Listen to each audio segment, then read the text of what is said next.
మహేశ్వర్ రెడ్డి గారు మీరు ఈ కమెంట్లన్నీ ఇప్పుడు మీరు చేసిన ఈ కమెంట్లన్నీ రాజకీయ ఆవేశంలో చేశారా లేదంటే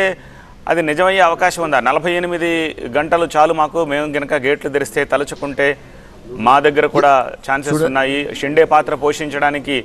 కోమటిరెడ్డి సిద్ధంగా ఉన్నారు మేమే ఆయన నమ్మట్లేదు ఆయన కాక ఇంకా 5 మంత్రులు మాతో టచ్లో ఉన్నారు ఈ కమెంట్లన్నిటికీ సమాధానం అడిగితే గట్టిగా ఏమని చెప్తారు తప్పకుండా వారు టచ్లో ఉన్నమాట వాస్తవము నిజంగా భారతీయ జనతా పార్టీ అనుకుంటే మేము అట్లా అప్రజాస్వామికంగా ఏ రోజు ఆలోచన చేయలేదు కానీ మేము నిజంగా కూడా అప్రజాస్వామ్యంగా వారు ఆలోచన చేసినట్టు మేము ఆలోచన చేస్తే మాకు 48 గంటలు సరిపోతుంది ఎందుకంటే మాకు చాలామంది మంత్రులతో పాటు చాలామంది ఎమ్మెల్యేలు మాకు టచ్లో ఉన్నారు ఎందుకంటే రేపు ఈ ప్రభుత్వం డొల్లా ప్రభుత్వము ఈ ప్రభుత్వం సంవత్సరం కన్నా ఎక్కువ మనుగడ సాగలేదు ఏ హామీ నెరవేర్చలేదు ప్రజల్లో పూర్తిగా విశ్వాసం కోల్పోతున్నది ఆల్టర్నేటివ్గా భారతీయ జనతా పార్టీ అధికారంలోకి వస్తుందన్న పూర్తి విశ్వాసంతో చాలామంది మంత్రులు ఎమ్మెల్యేలు మా వైపు చూస్తున్నారు ముఖ్యమంత్రి మాకు ఆలోచన షిండే పాత్ర పోషించే వాళ్ళ కోసం వెతకాలన్న ఆలోచన మీకు కూడా ఉంది అయితే మా షిండేల కోసం మేము వెతకాల్సిన అవసరం లేదండి వాళ్ళే ఉంటామని మా కాడికి వస్తున్నా కూడా మేము ఒప్పుకోవడం లేదు ఆ ప్రజాస్వామ్యంగా మేము చేయదలుచుకోలేదు మేము కేవలము ఒకరిద్దరు ఎమ్మెల్యేలు జాయిన్ అయితేనే రాజీనామా చేయించి జాయిన్ చేసుకున్నటువంటి చరిత్ర మాది కాబట్టి అలాంటి ఆలోచన మేము చేయడం లేదు వాళ్ళు మా కోమటిరెడ్డి వెంకటరెడ్డి షిండే పాత్ర పోషిస్తానని వస్తుంటే మేమే నమ్మట్లేదు అన్న కమెంట్ ని ఆ పాత్ర పోషిస్తానని వచ్చిన రోజునే చెప్పుండొచ్చు కదా మీరు ఇప్పుడు ఎందుకు చెప్తున్నారు ఇప్పుడు అట్లా చాలామంది వస్తున్నారు కోమటిరెడ్డి కాదు ఇంకా చాలామంది మంత్రులు ఆయన చుట్టూన్న మంత్రులు నేను ఎప్పుడు దిగిపోతాడా మేము ఎప్పుడు ఎక్కాలని చూస్తూ ఉన్నారు ఆయన చుట్టూన్న మంత్రులంతా కూడా రేపు రేవంత్ రెడ్డిది ఓడుకున్నోడు కేసు ఏమవుతుందో రేవంత్ రెడ్డి ఎప్పుడు అరెస్ట్ అవుతాడో రేవంత్ రెడ్డి ఎప్పుడు దిగిపోతాడో రేవంత్ రెడ్డి ఎప్పుడు ఫెయిల్యూర్ అవుతాడో రేవంత్ రెడ్డి రేపు ఎంపీలు గెలవకుంటే ఆయన ఎక్కడ హైకమాండ్ దించేస్తుందో ఆయన ప్లేస్లో నేను ఎక్కాలని చెప్పి చుట్టూన్న మంత్రులే కాన్స్పిరసీ చేస్తూ ఉన్నారు మేము మా వరకు అవసరం లేదండి భారతీయ జనతా పార్టీ ఆలోచించే అవసరం లేదు కాంగ్రెస్ పార్టీలో ఉన్న షిండేలే ఆయనను ముప్పుగా ఏర్పడ్డారు ఆయనకు 24 గంటలు ఆయన చుట్టూ ఉన్నటువంటి మంత్రులు ఎమ్మెల్యేలే ఆయన ఎప్పుడు దించాలని చూస్తున్నారు పాపం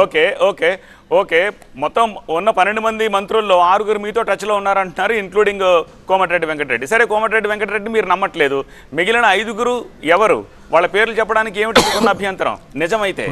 ఇప్పుడు ఒక విషయం మాకు ఇప్పుడు అటువంటి ఆలోచన లేదు అటువంటి అవసరము మాకు లేదు ఇప్పుడు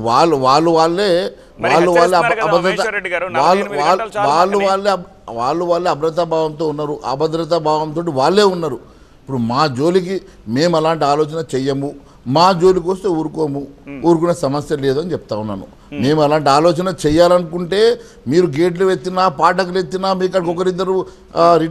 రిటైర్మెంట్ బెనిఫిట్స్ కోసం 4 వస్తారేమో పాపం రిటైర్మెంట్ అయినా కేకే గారు లాంటి వాళ్ళు రిటైర్మెంట్ బెనిఫిట్స్ కోసం ఒకరిద్దరు మీ కాడికి వస్తారేమో కానీ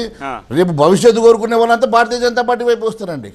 రేపు భవిష్యత్తు మంచిగా ఉండాలనుకునే యంగ్స్టర్స్ అంతా మా వైపే చూస్తున్నారు మా వైపే వస్తారు రిటైర్మెంట్ బెనిఫిట్స్ కోసం వచ్చే వాళ్ళు 6 నెలలు ఏడాది మీ దగ్గరకు వస్తారు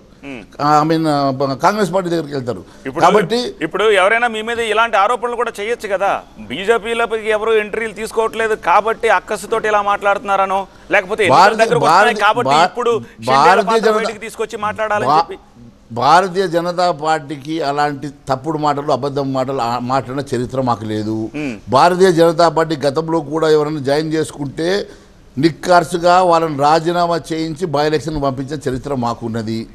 మీలాగా మేము ఆలోచన చేయలేదు చేయదలుచుకోలేదు ఒకవేళ మీలాగా ఆలోచన చేయాలనుకుంటే మాకు 48 గంటలు పట్టదు ఓకే మహేశ్వర్ రెడ్డి గారు ఇప్పుడు రేవంత్ రెడ్డి కాంగ్రెస్లోకి వెళ్ళారు సో ఇప్పుడు కాబట్టి మీరు బీజేపీలోకి వచ్చారు కాబట్టి ఇది ఇప్పుడు మీరు చేస్తున్న కమెంట్ బీజేపీ పార్టీ నుంచి చేస్తున్న కమెంట్గా చూడాలా వ్యక్తిగతంగా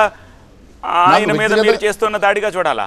చూడండి వ్యక్తిగతంగా ఆయన మీద నాకు దాడి చేయాల్సిన అవసరం ఏముందండి నాకు వ్యక్తిగతంగా ఎందుకంటున్నానంటే ఈ మాట సీఎం మీద కేటీఆర్ కంప్లైంట్ చేశారని 2500 కోట్లు ఢిల్లీకి తీసుకెళ్లారని కమెంట్ చేశారని చెప్పి ఈ రోజు బంజారా హిల్స్ పిఎస్ లో కేటీఆర్ మీద కేసు ఫైల్ అయింది 505 అండ్ 502 సబ్సెక్షన్ 2 కింద మీరు కూడా సిమిలర్ కమెంటే చేశారు ఇక్కడ నుంచి హైదరాబాద్ నుంచి డబ్బుని ఢిల్లీకి తీసుకెళ్తున్నారు అని చెప్పి రేపు మీ మీద కూడా కేసు పెడతారు మా ఆధారాలు ఉన్నాయి మేము ఆధారాలు లేకుంటే మాట్లాడమండి ఆయన ఎక్కడెక్కడ వసూలు చేస్తూ ఉన్నాడు ఎక్కడెక్కడ పైసలు వసూలు చేసినాడో మరి మన ప్రధానమంత్రి గారు కూడా వారి స్పీచ్లోనే చెప్పారు కదా హైదరాబాద్ నుంచి ఢిల్లీకి డబ్బులు వెళ్తున్నాయని ఢిల్లీని ఫేట్ చేస్తున్నారని ఎక్కడ కూడా భారతీయ జనతా పార్టీ ఆధారాలు లేకుండా మాట్లాడదు ఆయన ఖచ్చితంగా ఇక్కడ ఆయన తప్పుడు వాగ్దానాలతోటి అబద్ధపు వాగ్దానాలతోటి అధికారంలోకి వచ్చింది కేవలం ఆయన స్వార్థం కోసం వచ్చిండు, ఆయన ఈయన చేయాలనుకునేటువంటి పనులు చేసుకుంటా ఉన్నాడు తప్ప ఎక్కడ కూడా ఆయన ఇచ్చినటువంటి హామీల విషయంలో ప్రజల కోసం, ప్రజల సంక్షేమం కోసం ఇచ్చిన ఏ ఒక్క హామీ నెరవేర్చాలని చిత్తశుద్ధి కనపడతలేదు. ఓకే ఓకే మహేశ్వర్ రెడ్డి గారు మీరు